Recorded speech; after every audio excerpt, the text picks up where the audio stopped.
Welcome to the June 9th, 2016 edition of A Musical Life Mastermind. I am your host, Hugh Sung, and welcome. This may be another one of these solo live masterminds, but that's okay. So what I wanted to talk about while I'm waiting for some of the other members to show up is I'm actually getting ready to play a recital with a friend of mine tomorrow evening. And I'm accompanying him. We're going to have a lot of fun, but it got me thinking a little bit.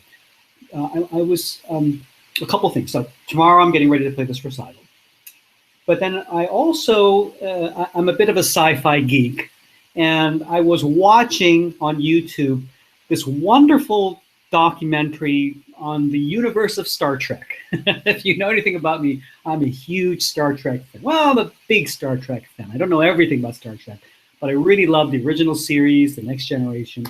Anyway, this documentary did a really great job interviewing a whole range of astrophysicists and scientists to talk about the possibilities of some of the science depicted in the Star Trek franchise, and particularly some of the recent movies that have come out. Is faster than light travel possible? And even more fundamentally, is there life on other planets? Where am I going with all this? Well, let me show you something that they talked about. So one of the things they were discussing, there was a famous astrophysicist. They came out with an equation, a probabilistic equation. Let me show it to you. It's a little bit of my geek side here. So let me show you the equation. And I'm not going to pretend to know. Now, they actually went over all of these factors. Okay. Now, I can't remember what they all are. But basically, this n over here, I don't know if you can see my mouse, this n over here represents the likelihood or how many stars systems out there could be harboring the potential for intelligent life. But it has a lot of these factors built in. I can't remember what each of these symbols represent, but they're things like environment, it's what's the radius? I think this is the radius of the planet relative to the star. Is it within a habitable zone? If that's so, what is the percentage of planets that are within that zone? And then it goes into population, environment, technology, communication, intelligence, and the lifespan. I think I got this right, actually. The lifespan of the civilization, whether they live long enough to advance sufficiently to develop the technology to communicate, or whether they self-destruct, whether they kill each other off or pollute their environment to such that they don't survive. Kind of a grim possibility. But when you factor in all these variables, you come up with an n figure, which is the likely possibility of how much intelligent life might be out there. And of course, estimates will vary according to all of these different factors. Again, this is more of an illustration thing, but it got me thinking a little bit. So it got me thinking along the lines of, wouldn't it be interesting? And I was actually searching around the web to see if there were already formulas out there for, if not predicting with accuracy, but trying to come up with a formula, a probabilistic formula for measuring audience attendance to a particular concert. Now, for classical musicians, I think this is a really critical point. I'm not a physicist, and I'm certainly not a higher mathematician, but the idea intrigues me, if only to start talking about all the variables that I don't think we really talk about as musicians. And I have to confess, this is the case for, this. I didn't come up with the program. I didn't organize it. My friend is doing all the organizing. He organized it. He's scheduling it. He came up with the pieces that he wants to play. It's his show, his program. I'm helping out a little bit, just with a very, very, very cheap $1 a day Facebook ad, just to help promote it within the area, the location of the recital. Okay, so it's a $1 ad. I set it for a 50-mile radius, and I targeted specifically violinists, parents, violin teachers, violin students, classical music lovers within a 50-mile radius of the location where we're going to give this concert. I'll be honest, we have 13 interests, 13 people that might come. And the 3 people that have agreed to, that have committed to saying they're going to go, in fact, let me go to the Facebook page right now. Let me see if I can find that ad. Let's see if the numbers have changed, because today is actually the last day, I think, for that ad. So to put it bluntly, the results for the Facebook ad have been pretty underwhelming. And that's why I only invested $1 a day. I spent a total of $10 investing in ads. And the ad was simply the poster. Okay, let's see. Yeah, it hasn't changed. 13 people interested. In fact, let me see if I can pull up. Well, I won't pull up the ad because I don't want to put my friend on the spot. But.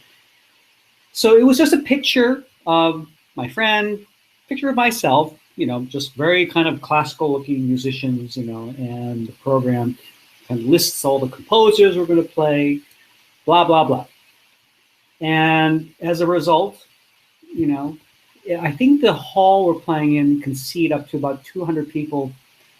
I highly doubt we're going to get 200 people to come to this show.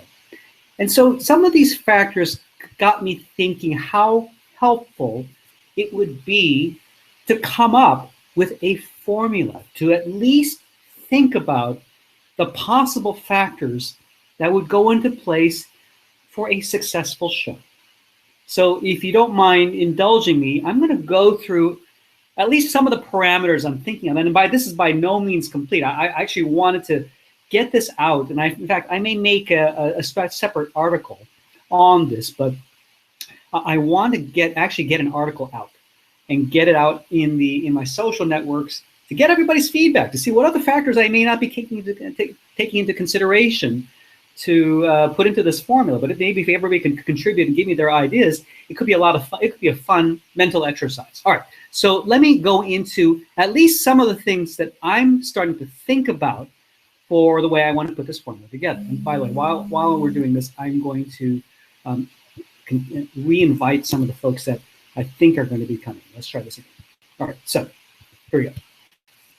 So let's say A equals the audience, the percentage of audience that I want to fill a particular venue, okay? So for example, if I want to achieve an A of 100%, that would be to fill whatever space the concert venue is in. So if it's a 200-seat recital hall, 100% success rate would mean I get 200 people there. Okay, so the A would represent the audience, all right? And so here's a couple of things, and I kind of want to keep the formula relatively simple. But the things the factors that I was thinking about were as follows, okay? So bear with me. R, and then I don't know how to do a little dot thingy. Let me see if I can figure out how to do the dot thingy. Let's see, insert special characters. Let's see if I can do this. Oh, there we go. Maybe I can do it from here. Let's see if we can find a little dot.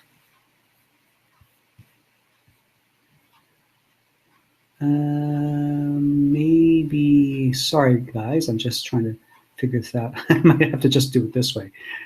Black lozenge, no, we don't want a lozenge, we want a dot. Where is that probabilistic dot?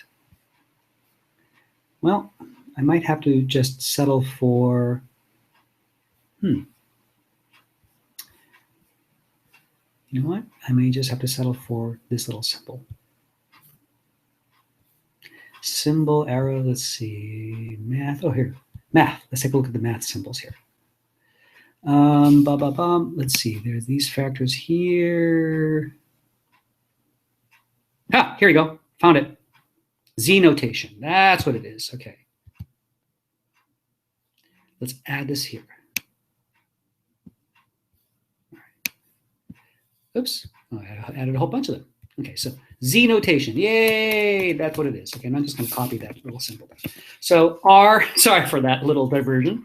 So R represents relationship. What do I mean by that?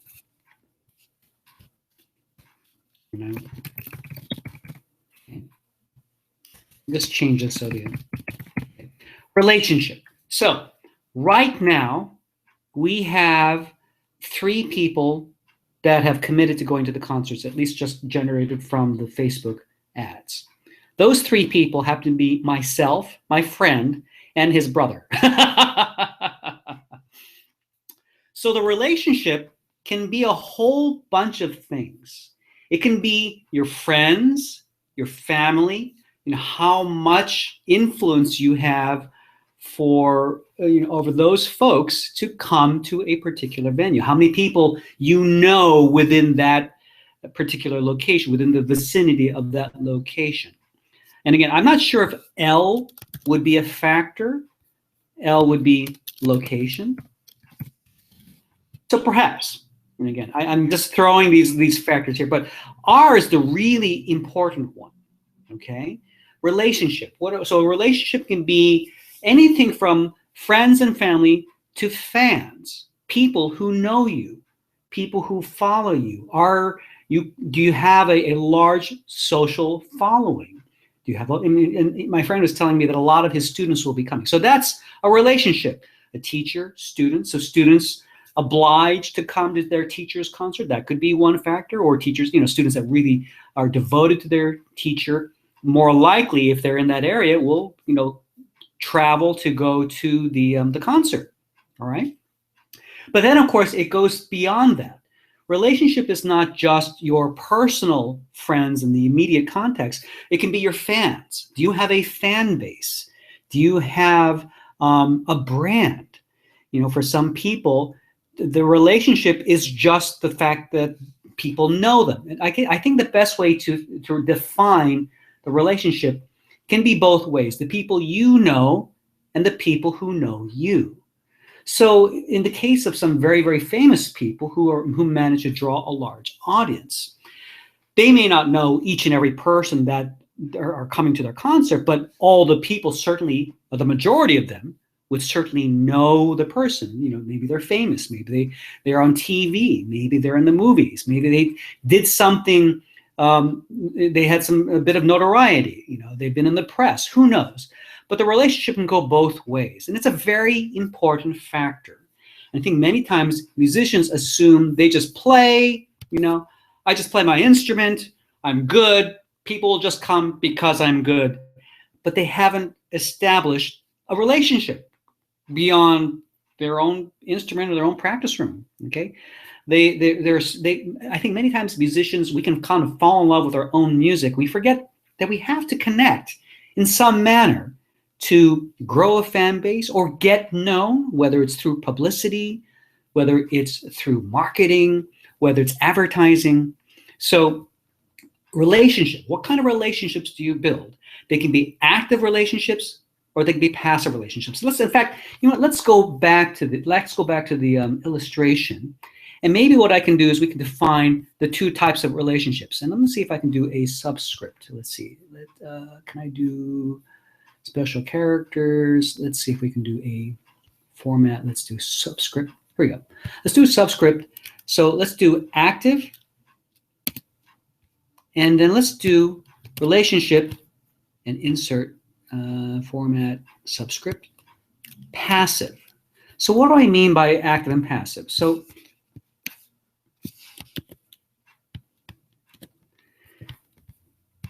in fact, let's go ahead and just define this a little bit, okay?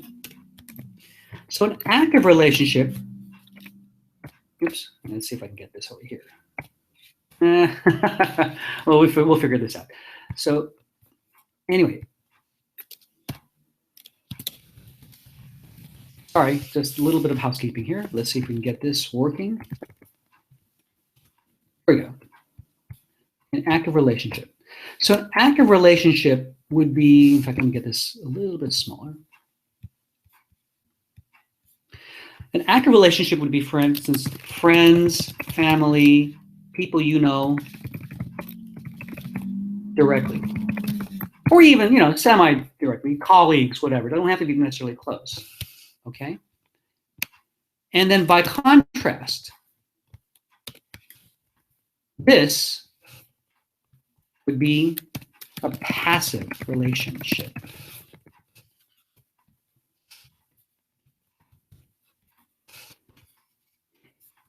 And in this illustration, this would include advertisement, your fame, advertisements, fame level, ads, publicity, marketing, etc. Okay. There are two types of relationships that you can. So the people who know you.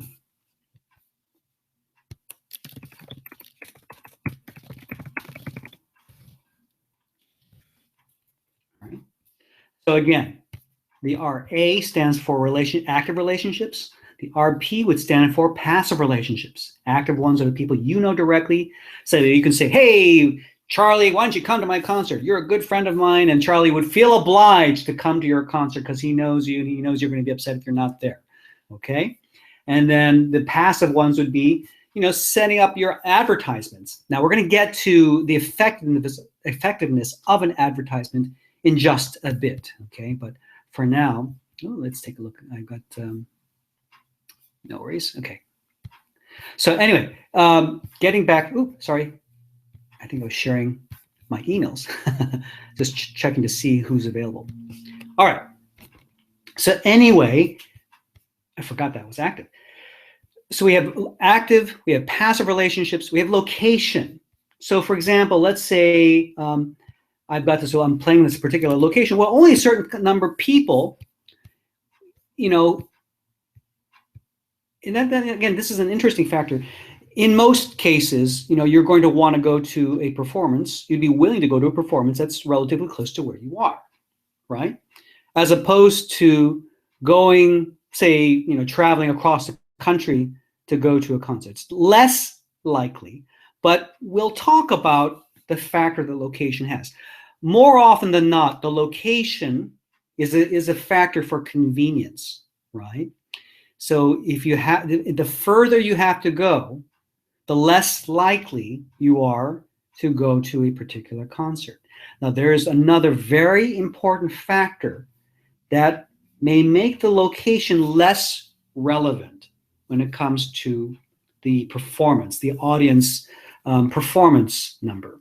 And let's get into that one. So again, these are just my ideas here, and I really would love to get other folks to let me know what they think. Okay, so here, let's add one more factor. So this is another really important one, V. What do I mean by that? V, for me, represents value. What do you mean by value? By value, I mean how valuable is the experience that you are providing or that the public perceives for the event that you are putting together. Now, for me, this is perhaps the most overlooked or most misunderstood, one of the most misunderstood factors in this equation, value. So the value, let's just stay over here, can be anything from how interesting is your program? Okay, how interesting is the program? How interesting is the person presenting the program? How is it something? What is it about the program? What's the value that makes it worth going to? Okay, now we're not even getting into cost here. Okay, because you can have a free program, but if it's not interesting, people still won't go. And conversely, you could be selling tickets at $50, $100, $300 tickets, and you could fill a stadium. Why? It's because of the perceived value of the experience. All right.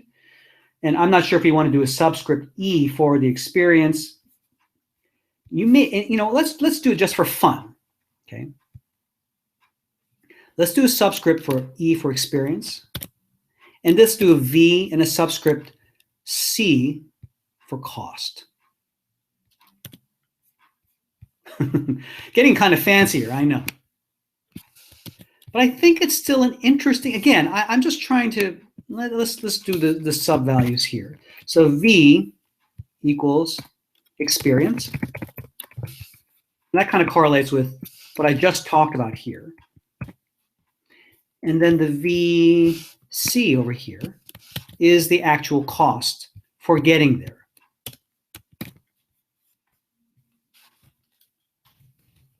So it could be, that cost could be factored in anything from the price of the tickets, if you are charging tickets, to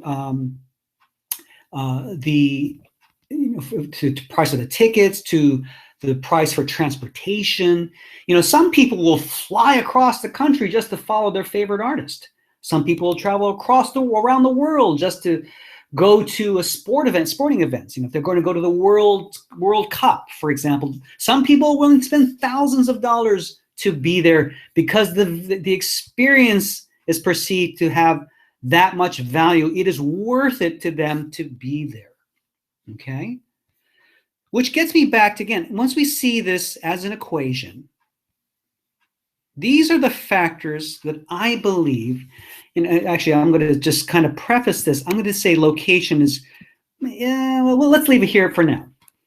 I think these are the factors that I can think of that really help to determine how successful an artist or concert presenter is going to be in getting a percentage of people to actually come, whether it's a free concert, whether it is a paid concert.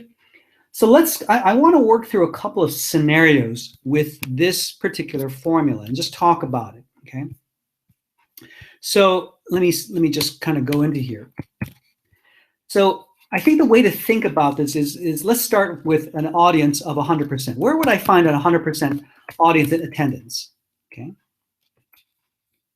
An audience of 100% attendance would be someplace like, let's say you have to play in a school, okay?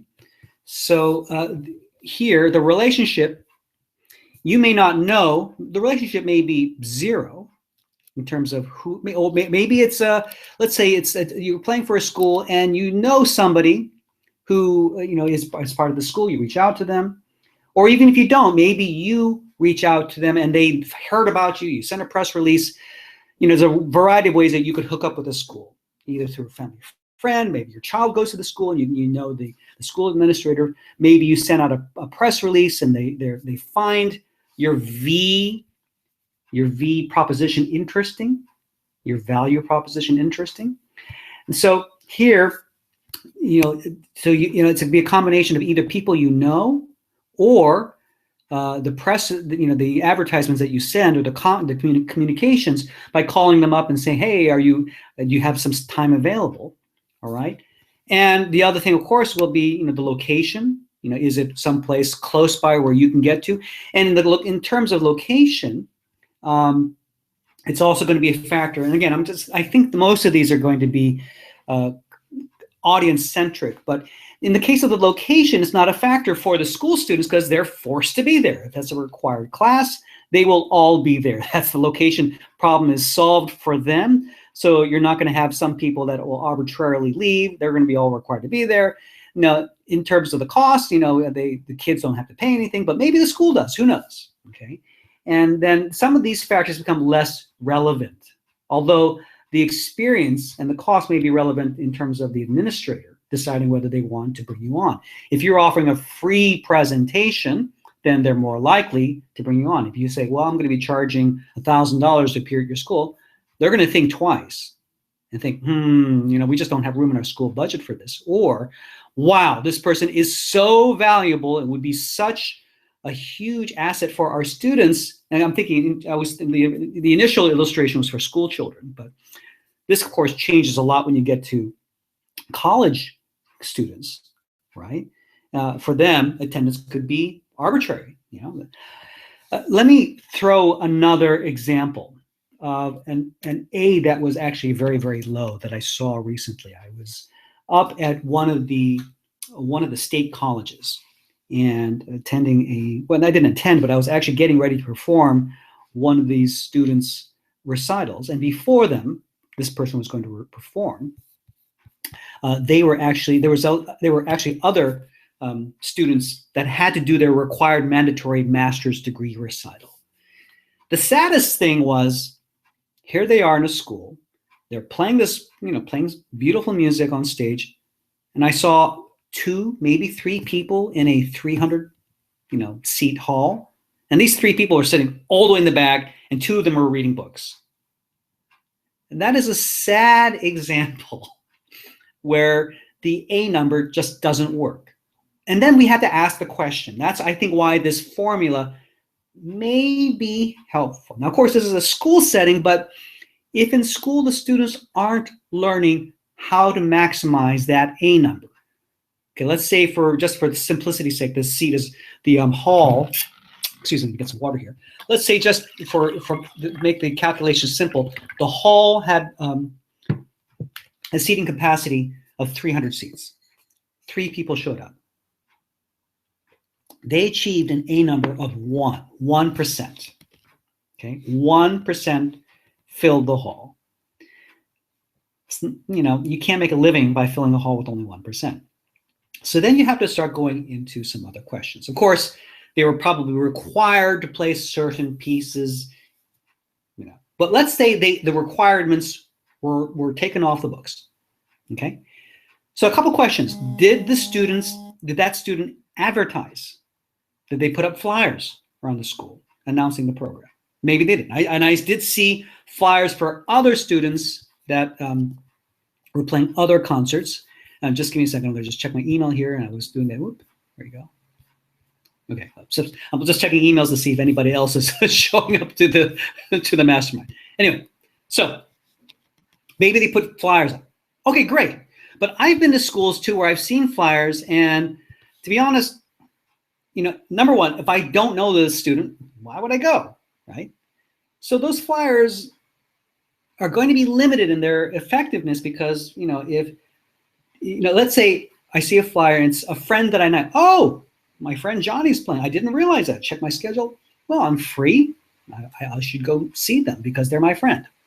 If I don't know that person at all, I'm much less inclined to go because there's no relationship. It's the R number, right? So, the easiest R number is the active one, where you call your friends, call your people that are obligated to you. The people who have the closest relationships to you, more likely than not, will attend a concert.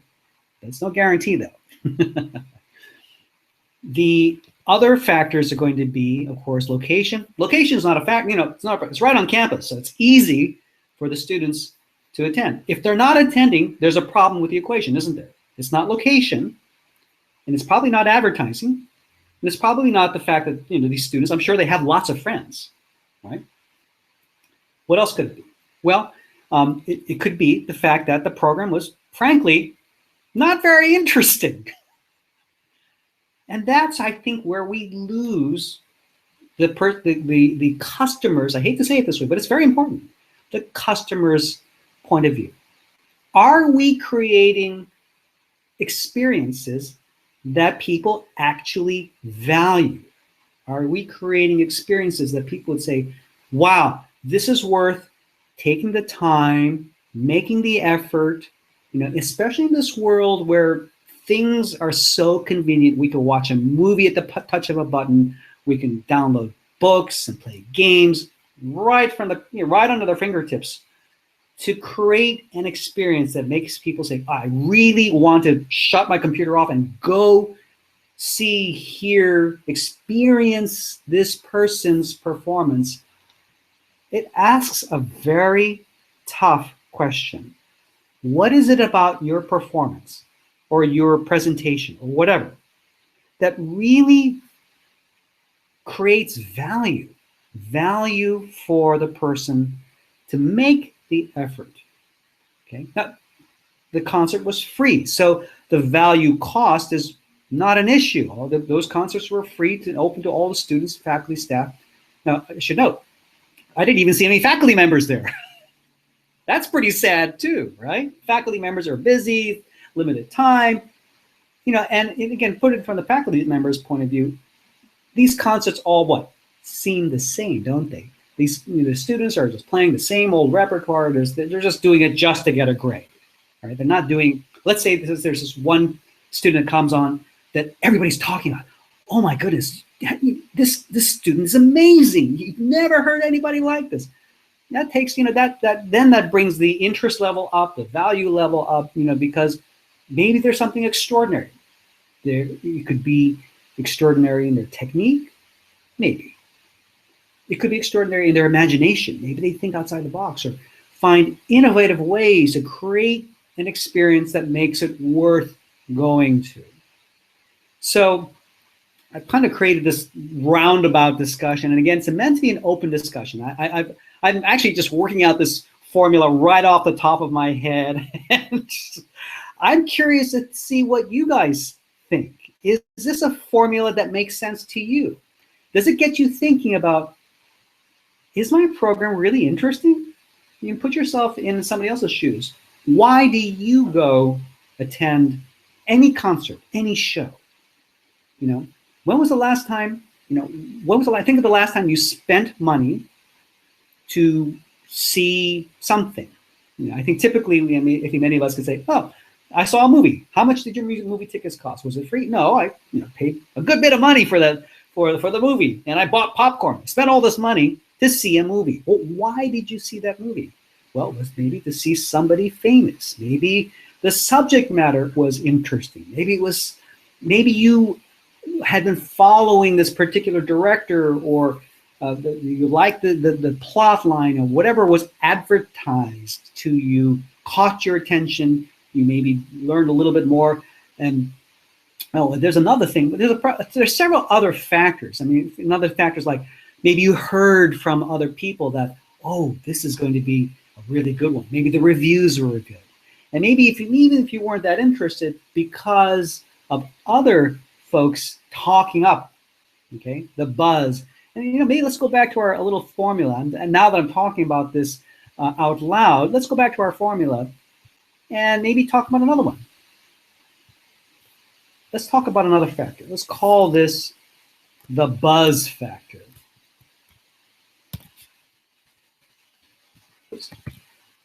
B for buzz. So what do I mean by buzz? That's what I talked about, the reviews. Maybe the reviews are outstanding. Maybe people are talking about it. People will tend to go kind of against their will. Maybe initially they weren't that interested, but if they sense that many other people are going, we tend to follow the crowd. That's why Amazon finds the ratings and reviews such a powerful marketing tool, because they know that when other people see that other people have bought this and have said good things about it, that buzz can be many times enough to sway somebody to make a decision to buy that. So again, with a movie, the reviews are good. I wasn't thinking about seeing this, but now that I've seen these reviews, the buzz can be very powerful. Okay, they make you spend a little extra money, go the extra distance. And the stronger the buzz, wow, the more you're going to feel like, oh, I really need to see this, because you don't want to be left out, right? So it's the buzz. That's another powerful factor.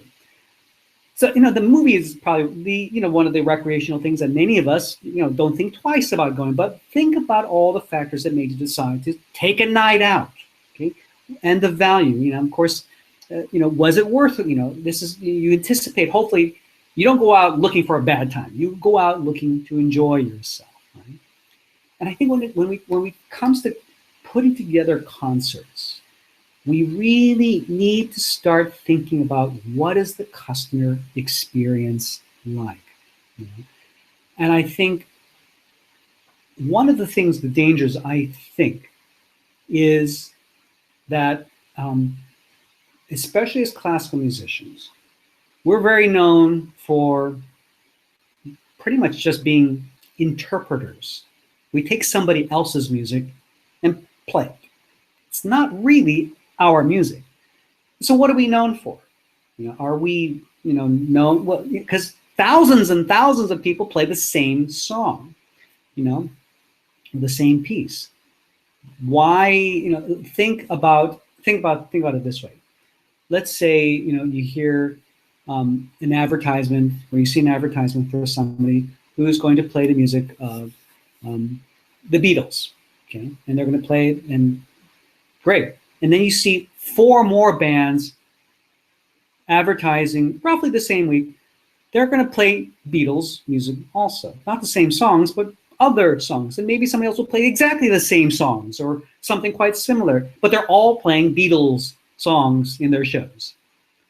After a while, you're like, well, everybody's playing the same songs. Where does the incentive go to see one Beatles performance over another? Especially if they all have the same costumes, they all wear the same things, they all use the same instruments, and they talk about, my electric guitar is a special kind of electric guitar, or my amp is a special kind of amp, and we look for the purity of sound and blah, blah, blah. If you're playing the same songs that somebody else wrote, and 20 other people have shows doing the same thing, why would you pick any one of them from that same mix? Hopefully I'm making sense. Right? And this is something I think we can really learn from the pop world, but I think even the pop world can think about this formula too. For classical musicians, our crisis is we don't really spend enough time creating our own music, our own sound. We look for interpretive things, but they're still not really ours. They're somebody else's. And that can be great. Maybe, I know musicians who make careers out of playing other people's music and excelling in that. That can be a distinguishing factor. If you're known for playing new and cutting edge music, that's great. That certainly puts you ahead of the field for a lot of folks who are trained to simply be reinterpreters. On the pop side of things, this is where the value it more shifts towards the R factors, the relationships. And again, not to say that, again, just taking a look at our little formula again really quickly. So I think even for us, for the pop folks, I think classical musicians struggle with the value a lot. Pop folks, I think, may benefit from the R, or not just the pop folks, but thinking of the R numbers and the B factor. Everybody can look at B factors, but the R factors really, so as a pop musician, maybe you're a jazz person, maybe you're a pop person, folk, whatever. What are you doing to build relationships? What are you doing? The strongest relationships are, networking, making friends, getting to know the people, in your community, in your sphere of influence, and then getting known by them. Do you have examples of your work that you can show? Do you have your songs, albums, videos, pictures? What can you put out on a regular basis so that people are getting to know you and your work? So it's a two-way street, and it really puts everything together. If you can put those things together, the more factors you can align, the more likely you're going to have a higher A number, audience number. So if you can advertise, if you can brand, if you can market, come up with, and then of course the big factor is the buzz number. It's something we can't really control, but it is a factor. What kind of buzz is there around you? And how interesting are you? What is it about you that people can't stop talking about? To some degree, we can, try to reach out to folks and get them thinking. Maybe it's an innovative way we do things. Maybe it's something unique, something creative. Maybe it, creates an experience that, people have never, gets people talking. It can be, in some ways, many artists will go to the controversial route. Can you believe they did that? That creates buzz, right? That's what tabloid magazines have created an entire industry around buzz, shocking people into the crazy things that these rich and famous people are supposed to do. But, buzz can also be positive, of course. Wow, I couldn't believe how good that was. The reviews were amazing for this, and so trying to get reviewers, trying to get people to talk about you, review you, to some extent, you can try to get that done. I think as artists, though, we feel most comfortable when we're true to our art. We just want to create great art. We want to be good, and we just want to focus on that. And hopefully people discover it. Sometimes they do. More often than not, though, we need to look at these other factors. Okay, relationships, value, and value is a big one.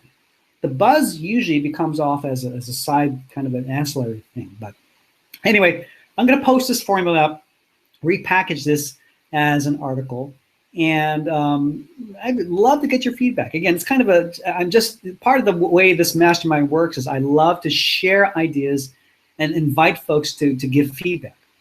And so love to get your feedback. If you have other ideas for the formula, if I should simplify it, add some more parameters, if there are other things I haven't thought about, let me know. I'd love to get see what you guys think, and hopefully come up with a final.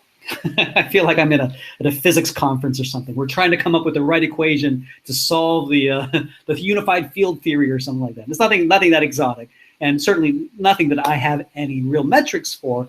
I'm just throwing these out as proposals as a lay musician who has no concept of physics. But I thought it was an interesting thought exercise, and I appreciate just having this as a chance to just pick my own brain and get you guys hopefully to think about ways that you might contribute to this formula. All right, I think I'm going to close up with that.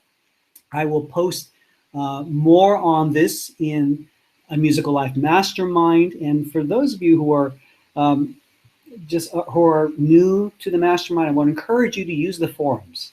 Great place for dialogue. Post your questions there, and we come back with responses. We can all help each other, share each other. I'm getting a lot of back channel email, and which is fine. I'm happy to help on the back end. But when you post your questions on the forum, the answer that I share may help many, many other people. That's the whole idea. We want to help each other.